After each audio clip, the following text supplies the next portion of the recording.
Hello students, now we will begin a new chapter of history, that is Tribals, the Khus and the Vision of Golden Age।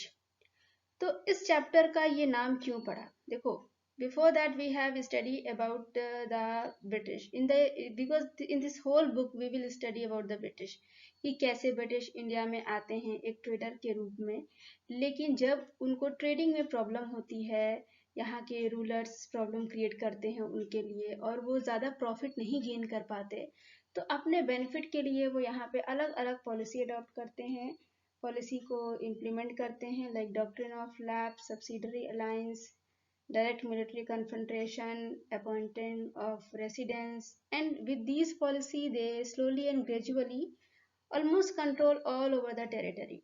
And then after they implement their administrative policy, they they try to mold the administration of the country for their own benefit, because they want to get the revenue, they want to get the money from they want to use the resources of this country, so that whatever they have expenses in a country, they can fulfill all that. So for that, for to fulfill that expenses, they implement some revenue policies in especially in a village area. They implement three revenue policies, that is permanent settlement, Mahalwari systems and ryotwari systems. तो इस तरह से उन्होंने अपनी इस country में अलग अलग एरिया में कुछ रेवेन्यू सिस्टम को इम्प्लीमेंट किया। इसके अपने कुछ उनको इससे उनको फ़ायदा मिला, और जब उनको इसमें भी लॉस दिखाई दिया, देन दे स्टार्ट थिंकिंग कि why should not they grow the crops here, उन्हें यहाँ पे फसल उगानी चाहिए, वो फसल उगानी चाहिए जिससे कि जिसको कि वो ब्रिटेन में या फिर दूसरे कंट्रीज में सेल करके उससे पैसे कमा सके। और तब उन्होंने इसके लिए इंडिगो और भी बहुत सारी दूसरे फसल को चूज किया, और फिर हमने देखा कि कैसे उन्होंने यहाँ के किसानों को फोर्स किया, उनको लालच दी, जिससे कि वो इंडिगो को उगाने लगे, और फिर उससे भी फार्मर्स बहुत ज़्यादा परेशान हो गए, एंड फार्मर्स ने विलेज को छोड़ना शुरू कर दिया और विलेज भी धीरे धीरे खाली होने लगे। मतलब various type of atrocities was implemented by the British. अब हम ये देखेंगे कि गांव के लोग कैसे, गांव के लोगों पर इन्होंने क्या पॉलिसी इम्प्लीमेंट करी वो देख लिया। अब इस चैप्टर में हम देखेंगे about the other section of the India, and that was tribals, क्योंकि अभी यहाँ इंडिया में ट्राइबल्स भी उस समय रहते थे, आज भी रहते हैं। तो देखेंगे कि ब्रिटिश ने ट्राइबल्स की लाइफ में कैसे इंटरफेयर किया, क्या ट्राइबल्स का लाइफ स्टाइल कैसा था, ट्राइबल्स का ऑक्यूपेशन क्या था, उनका लाइवलीहुड क्या था, और कैसे ब्रिटिश ने इनको कंट्रोल करने की कोशिश करी, और फिर उसको कैसे ट्राइबल्स ने रिस्पॉन्स दिया ब्रिटिश को उसका। तो tribals, who were tribals, what were their occupation, who were दीखूस, इस चैप्टर में अगला नाम लिखा है दीखूस। किसको आखिर दीखू कहते थे ये ट्राइबल्स लोग, कौन इनके लिए दीखू था, ये देखेंगे। And the vision of the golden age, यानी ट्राइबल्स किस एज को गोल्डन एज मानते थे, उनके लिए गोल्डन एज क्या था, और इसी गोल्डन एज को फिर से इस्टेब्लिश करने के लिए they did a revolt against the British. तो ये सारा स्टोरी हम इस चैप्टर में पढ़ने वाले हैं।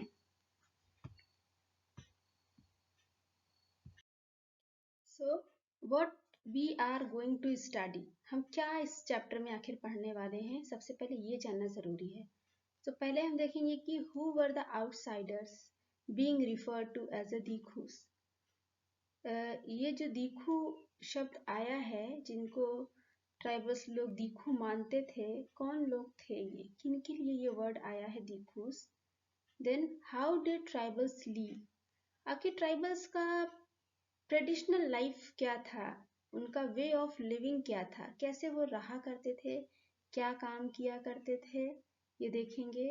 And when British came into India during British period, during colonial rule, how did tribals life get affected, tribals का लाइफ में क्या चेंज आया, कैसे उनका जो पुराना लाइफ स्टाइल था उसमें चेंज आने लगा, उनके पास जो उनकी लैंड थी वो उनसे ले ली गई, इसकी वजह से फिर उनको बहुत ज़्यादा प्रॉब्लम फेस करनी पड़ी।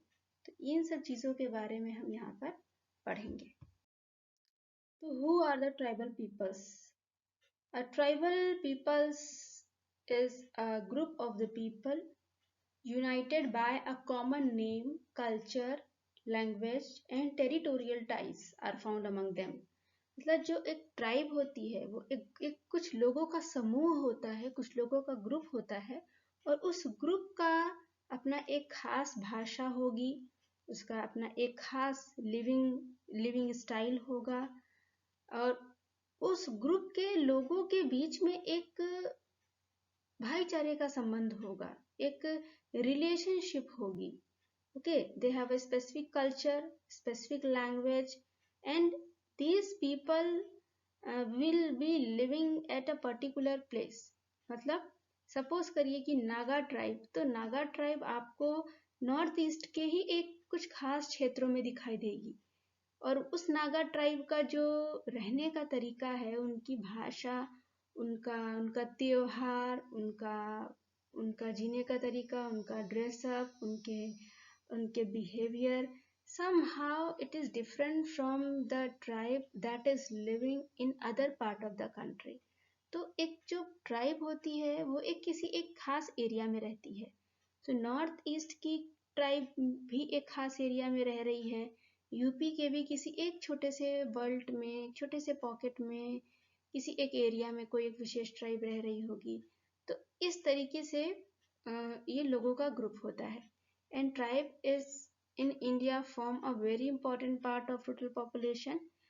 About 8% of the number of the tribes, all about 8% of the total population. And these tribe is spread all over the country. In this country, the tribals' custom and rituals are different from those that are laid down by the Brahmanical society. Brahmanical society मतलब Brahmanical society मतलब जो main society है, जो urban और rural area में रह रहे हैं, तो वो लोगों में कास्ट सिस्टम पाया जाता है. समाज में बहुत सारी जातियां होती हैं, उनमें अपर कास्ट और लोअर कास्ट का डिफरेंस होता है. तो उस तरह का डिफरेंस ट्राइबल सोसाइटी में नहीं पाया जाता.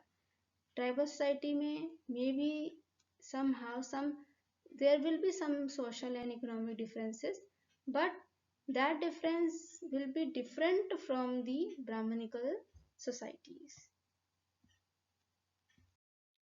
So how did tribals group live? आखिर ये ट्राइबल्स लोग कैसे रहते थे, क्या काम करते थे? तो पहले जो कुछ ट्राइबल ग्रुप्स थे, दे वर द झूम कल्टीवेटर्स. मतलब ये झूम कल्टीवेशन करते थे. The other name of a झूम कल्टीवेशन is शिफ्टिंग कल्टीवेशन. मतलब शिफ्ट कर करके आज इस फील्ड में खेती की, जब वहां से हार्वेस्टिंग हो गई, then they leave the land, shift to the another land. तो इसलिए इसका नाम पड़ गया शिफ्टिंग कल्टीवेशन. तो अब देखो कि क्या करते थे वो शिफ्टिंग कल्टीवेशन में. तो first they choose a small patch of a land, mostly in the forest. वो जंगल में एक छोटा सा लैंड चूज करते थे. The cultivators means cut the top of the trees so that sunlight can reach to the ground and burn the vegetation on the land to clear it for the cultivation. So क्या करते थे कि जो भी वहां पर पेड़ होते थे जंगल में, उसको काट करके वो लोग जला देते थे और जलाने के बाद whatever ashes they get from that, they scattered that one all over the ground, because in that ashes there is enough amount of potash, and this potash help to increase the fertility of that soil. After some time they scattered the seeds on the field, and instead of plowing the land and sowing the seeds, once the crop is ready and harvested, they move to the another field, and a field that had been cultivated once was left fallow for several years. तो एक बार जिस field पर खेती कर देते थे, उसके बाद उसको छोड़ देते थे कुछ सालों के लिए, जिससे कि वो सॉइल अपनी फर्टिलिटी को रीगेन कर सके. तो इस मेथड को they are not doing cultivation at a same field year after year. Okay, आज इस खेत पे किया, कल उस खेत पे किया, उसके बाद किसी दूसरे खेत पर किया। तो इस तरीके से शिफ्टिंग करते रहते हैं ये ट्राइबल्स पीपल, और इस मेथड को ही हम कहते हैं झूम कल्टीवेशन। ओके, तो अब ये सोचना है कि ये ट्राइबल्स पीपल जो झूम कल्टीवेशन कर पा रहे थे, क्यों कर पा रहे थे? Because they have freedom to move freely in the forest. वो जंगल उनका था, वो कहीं भी मूव करते थे, कहीं भी खेती कर लेते थे, no restriction upon them. But जब ब्रिटिश कंट्री में आते हैं तो ब्रिटिश इनके लाइफ को जो है रेगुलेट करना शुरू करते हैं, उसको कंट्रोल करना शुरू करते हैं, और तब फिर इनके लिए प्रॉब्लम क्रिएट होनी शुरू होती है। ओके, तो कौन सा एरिया है अभी हमारे कंट्री में जहाँ ये झूम कल्टीवेशन होता है? Mostly in the north east and in on a central India. तो सेंट्रल इंडिया और नॉर्थ ईस्ट की जो ट्राइबल पीपल हैं, दे यूज टू डू द झूम, दे आर डूइंग द झूम कल्टीवेशन।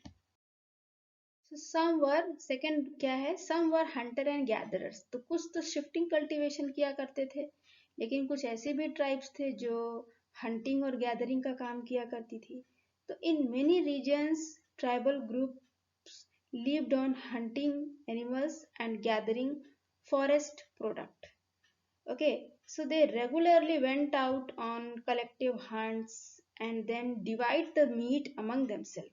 तो जो भी होता था, ये लोग हमेशा ग्रुप में जाते थे या शिकार करने के लिए, और जो भी कुछ ये हंट करते थे, जानवर को शिकार करते थे, उसको आपस में बांट लिया करते थे।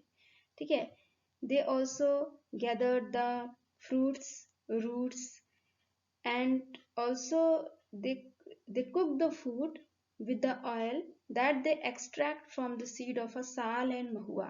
तो एक दो पेड़ हैं, साल और महुआ, इनके सीड से जो ऑयल निकलता था, उसी ऑयल में ये अपना खाना बनाते थे। मतलब इनको मार्केट से ऑयल भी लेने की जरूरत नहीं होती थी।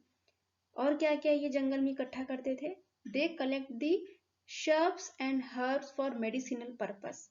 लाइक इनको चोट लग गई, बुखार आ गया, सर्दी जुकाम आ गया, तो they have well acquaint of the forest region, what are the different type of shrubs and herbs available in the forest, and what they can use as a medicine. They have a well knowledge about this, and they also uh, sometimes they also sold the forest product in the local market. अब अब इसके बाद देखेंगे कि कैसे यहाँ पर exchange of a good start होता है, means barter system. Okay, because in the forest all the things are not available. Sometime now suppose करो कि ट्राइबल्स को क्लोथ्स चाहिए, उनको पहनने के लिए स्लीपर चाहिए, शूज चाहिए, so that is not producing in the forest. It's mean they are dependent on the local weavers, local shoemakers. तो लोकल वीवर्स और ये शू मेकर्स फॉरेस्ट आते थे, यहाँ पर उनको अपने ज़रूरत के लिए जो भी चीज़ें होती थी, जो भी चीज़ें चाहिए होती थी, they buy from the they got from the tribal people, and in place of that they gave their product to the tribals. तो इस तरीके से exchange of a good भी यहाँ पर होता था। And sometime when they have a forest product in a excessive amount, they also went to nearby areas to sell that one. And क्योंकि क्या होता है कि फॉरेस्ट का भी एक सीजन होता है, in all the seasons you will not get the things for your use so, but आपको पैसा चाहिए, तो sometime these tribal people went to a village to do some different jobs, like carrying loads or building roads. Sometimes they also work as laborer in the field of a peasant and farmers. Means when it happens, when the supply from the forest product shrank, at that time tribal people had to wander around in search of a work as a laborer. लेकिन कुछ ऐसी भी tribes हैं जो दूसरे के under में, दूसरे के फील्ड में काम करना पसंद नहीं करती थी, उसमें से एक ट्राइब है बैगास। और ये बैगा ट्राइब किस एरिया में मिलती है? मध्य प्रदेश, छत्तीसगढ़, इस रीजन में आपको बैगा ट्राइब मिलेगी। तो Baiga tribe were reluctant to do the work for others.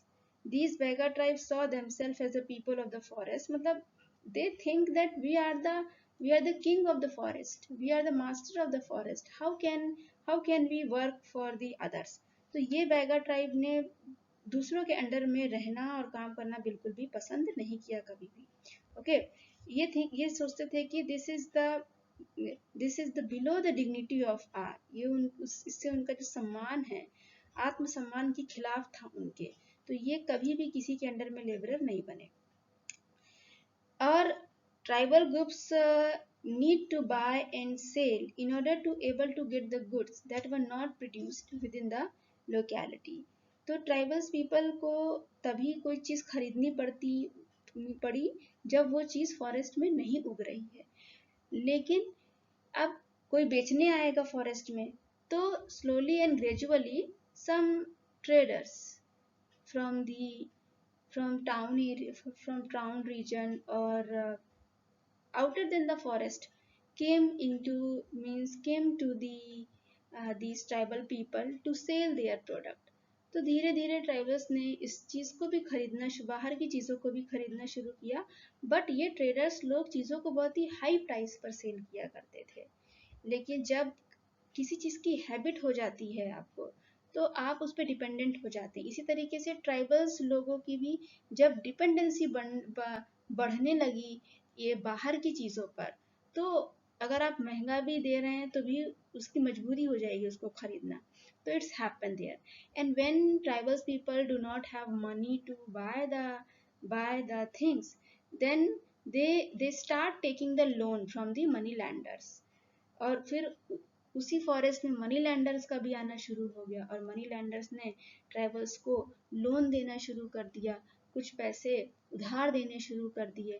लेकिन ये मनी लैंडर्स लोग भी बहुत ज़्यादा इंटरेस्ट लिया करते थे। तो इस तरीके से ऐसी भी सिचुएशन आई कि इंटरेस्ट अभी पुराना वाला पैसा नहीं वापस किया और नया लोन फिर से ट्राइबल्स को ज़रूरत पड़ गई। तो इस तरीके से ट्राइबल्स लोगों पर भी बहुत ज़्यादा लोन का प्रेशर बढ़ने लगा, और धीरे धीरे ट्राइबल्स लोगों की लाइफ में प्रॉब्लम आना शुरू हो गया। वो लोन नहीं रिपे कर पा रहे थे, उनका जो है शायद इन लोगों ने लैंड भी ले लिया। तो ये जो अभी सिचुएशन, मतलब अभी जो ट्राइबल्स की लाइफ में प्रॉब्लम क्रिएट होनी शुरू हुई, this is because of traders and money lenders.